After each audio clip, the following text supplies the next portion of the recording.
देखिए पीछे आपको एक मूर्ति दिख रही है और उन्हीं मूर्ति के स्वर्गीय अनंत यादव जी के पुण्यतिथि पर सुनील यादव जी ने इतना भव्य कार्यक्रम कर रहे हैं। सर मूर्ति कहाँ से लाए हैं इतना अच्छा? जयपुर से आया है मूर्ति। अच्छा, कितना खर्चा आ गया होगा पिताजी का मूर्ति सब खर्चा हम नहीं जानते, छोटा भाई जानता है। अच्छा अच्छा अच्छा, ये जो अभी महल दिख रहा है, लग रहा है किसी राजघराने का महल दिख रहा है। इधर घोड़ा दिख रहा है, गाय दिख रही है। ये महल मतलब यहीं आप रहते हैं या फिर आपका घर कहीं और पड़ता है? नहीं, घर तो मेन रोड के ऊपर है। यहाँ हम खुद पर्सनली यहाँ टाइम बिताते हैं, लोगों से मिलना जुलना, जनता से मेरा यहीं रहता है।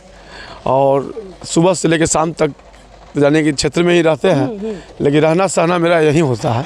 अच्छा, काफ़ी लोग अपने पिताजी की मूर्ति नहीं बनवाते हैं और उनके जो पुण्यतिथि मनाते हैं वो भी नहीं मना रहे। आप इतना बड़े भव्य कार्यक्रम के साथ इनका 14वीं पुण्यतिथि मना रहे हैं। देखिए, अपना जो पीढ़ी होता है, गार्जियन होते हैं, उनको यादगार में मूर्ति ज़रूर बनाना चाहिए, चाहे छोटा मूर्ति हो या बड़ा मूर्ति हो।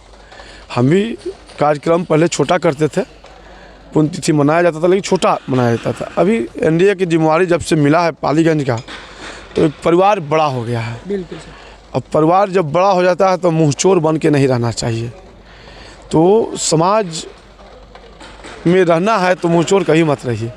तो जब परिवार मेरा बड़ा हो गया तो कार्यक्रम ऑटोमेटिक बड़ा हो गया।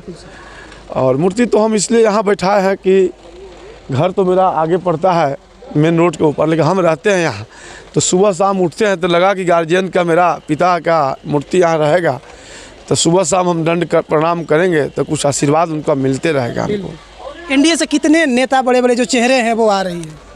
हमने तकरीबन लोगों को निमंत्रण दिया है। सभी लोगों ने बोला है समय मिलेगा तो ज़रूर आएंगे। काफ़ी चुनाव अभी तत्काल ख़त्म हुआ है, नेता लोग भी अपने क्षेत्र में ज़्यादा जा रहे हैं। अभी विधानसभा सत्र चल रहा था, तो संडे के सब कोई चाहता है कि अपने अपने क्षेत्र में टाइम दें। और नया जब जीत के लोग आया है तो क्षेत्र से मिलना भी ज़रूरी होता है, लेकिन काफ़ी लोग पहुँचेंगे। अच्छा, यहाँ लिखा हुआ कि माननीय चिराग पासवान जी, तो चिराग पासवान जी का आगमन हो रहा है यहाँ? हाँ, मेरा नेता आदरणीय चिराग पासवान जी के द्वारा ही मूर्ति का अनावरण किया जाएगा। और उनके सांसद का कार्यक्रम भी हो रहा है, रंगारंग कार्यक्रम यहाँ हो रहा है। तो सांस्कृतिक कार्यक्रम तो होता है और होना भी चाहिए। सांस्कृतिक कार्यक्रम कोई गलत नहीं है। रामायण महाभारत में भी इसका उल्लेख किया गया है और सदियों में भी सांस्कृतिक कार्यक्रमों को आप अनदेखा नहीं कर सकते हैं।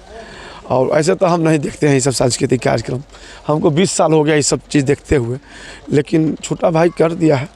चलिए, तो अगर आप इस क्षेत्र के हैं, पालीगंज से हैं, तो एक बार आइए यहाँ। जो अनंत सिंह जी का 14वीं पुण्यतिथि बन रहा है उसमें आप सहभागी बनिए, इनको पुष्प से श्रद्धांजलि करिए। 21 बीघा में व्यवस्था किया गया है। आप सोच रहे होंगे भाई 21 बीघा में क्या होगा, तो यहाँ भोजपुरी के रंगारंग प्रोग्राम होगा। उसके साथ यहाँ 5 बीघा में रसोई बनाया गया है। तकरीबन 50 से 60 हज़ार लोगों का भोजन की व्यवस्था है। नेताजी से बात करेंगे कि क्या कुछ अब की बार हुआ है, क्या कुछ होने वाला है। देखिए, कुछ नहीं, मेरे पिताजी का पुण्यतिथि है। पहले हम लोग कार्यक्रम करते थे तो छोटा कार्यक्रम था, और जब एनडीए ने बड़ी जिम्मेवारी हमको दिया जी, माथे पर हमको प्रत्याशी बनाया गया पालीगंज का, तो बड़े जिम्मेवारी मिलने के बाद में एक बड़ा परिवार के एक सदस्य लोग बन जाता है। तो कोई भी अब कार्यक्रम होगा तो सभी सदस्य लोगों को पूछना मेरा फर्ज बनता है। तो ऑटोमेटिक है कि कार्यक्रम आपका बड़ा हो जाएगा। जब विधानसभा के नेतृत्व करने के लिए एनडीए के द्वारा हमको दिया गया तो जिम्मेवारियाँ बढ़ गई, परिवार बढ़ गए, तो कार्यक्रम ऑटोमेटिक बड़ा होगा। सर 21 बीघा में पूरा एकदम पंडाल लगवा दिए हैं। कार्यक्रम बड़ा है, संख्या हमारे विधानसभा में भी अच्छा खासा है, और विधानसभा के अलावा भी मेरे पूरा बिहार से मित्र लोग, साथी लोग, सहयोगी लोग, पार्टी के लोग पहुंच रहे हैं, तो उसके लिए तो जगह बहुत ज़रूरी है। व्यंजन कितने प्रकार के बनवा रहे हैं? व्यंजन हम गिनती नहीं किए हैं, व्यंजन बहुत प्रकार का है। कितने कलाकार लोग आ रहे हैं? कलाकार 15 से 16 कलाकार लोग आ रहा है। कल्लू जी सब आ रहा है लोग, खुशी कक्कड़, माहिम, मनीषा, चंचल, कौन कौन लोग हैं हमको पता भी नहीं है, छोटा भाई करवाया है वो। अच्छा सर, एनडीए की बात करें तो एनडीए अभी फिलहाल में चर्चा का विषय बना हुआ है कि सम्राट चौधरी गृह मंत्रालय लिए हैं, तब से गरीबों के ऊपर बुलडोजर चलाया जा रहा है। गलत बात है। आप फी के घर के जब बेटा एक्सीडेंट में मारा जाता है तो कहते हैं कि दुकानों बाजार में लोग ठेला लगा दिया था, इसीलिए मेरा बेटा एक्सीडेंट में मारा गया। जब आज उस दुकानदारों को हटाया जा रहा है, आज वो अतिक्रमण जो लोग रोड पर किए हुए हैं उसको सही जगह भेजने का काम कर रही है सरकार, तो राजनीति लोग कर रहे हैं विपक्ष वाले। यहाँ राजनीति नहीं होना चाहिए। जब उनका घर का बेटा चपा के मरता है एक्सीडेंट में, तो उस समय छाती पीट के रोते हैं और सरकार को गाली देने का काम करते हैं। आज सरकार अच्छी कदम उठाई है, तो उस पर सवाल नहीं उठाना चाहिए, मिल के सहयोग करना चाहिए। हमारे पास भी बहुत लोग फ़ोन किया, हमने यही किया, कहा लोगों को कि आप जब पूरे बिहार में अतिक्रमण हट रहा है, एक पालीगंज में नहीं हट रहा है, तो सब लोग अपना जगह देख लीजिए। जगह नहीं देखिएगा तो जब आप घर में 4 भाई हो जाते हैं, मकान आपका एक रहता है, जब चारों भाई बड़े हो जाते हैं, शादी ब्याह हो जाता है, तो दूसरा जगह मकान बनाने पड़ता है। तो वैसे ही जगह लोगों को व्यवस्था करनी चाहिए। अतिक्रमण से बहुत एक्सीडेंट हो रहा है पूरे बिहार में, हजार आदमी डेली मारे जा रहे हैं मोटरसाइकिल एक्सीडेंट से। गांव में झुकी झोपड़ी लगा के जो लोग रह रहे हैं, उन पर पहले बोल्डर चलाया गया है, जिनकी महल बना हुआ है सरकारी ज़मीन में, उन पर अभी तक कोई कार्रवाई नहीं हुआ है। देखिए, सरकार कबाड़ती नहीं है, खोता को बसाती है। 3 डिसमिल ज़मीन जिसको भूमिहीन है उसको तुरंत लागू किया जा रहा है।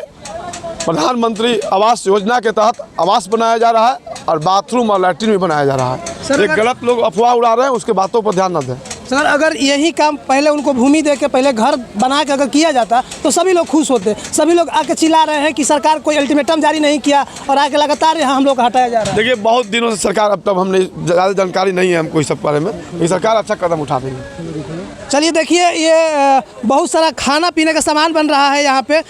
तकरीबन 50,000 लोगों का खाना की तैयारी हो रही है। देख सकते हैं किस तरीके से यहाँ बुनिया झरा रहा है, मिठाई बन रहा है, रसगुल्ला आपको दिखा रहे हैं कि रसगुल्ला भी बहुत ज़्यादा बना हुआ है। तो चलिए, अगर आप भी देख रहे हैं वीडियो, तो आइए यहाँ पर निशा जी, कल्लू जी और बहुत सारे कलाकार आ रहे हैं, उन सब का आनंद लीजिए और मज़ा लीजिए। जय हिंद, जय बिहार।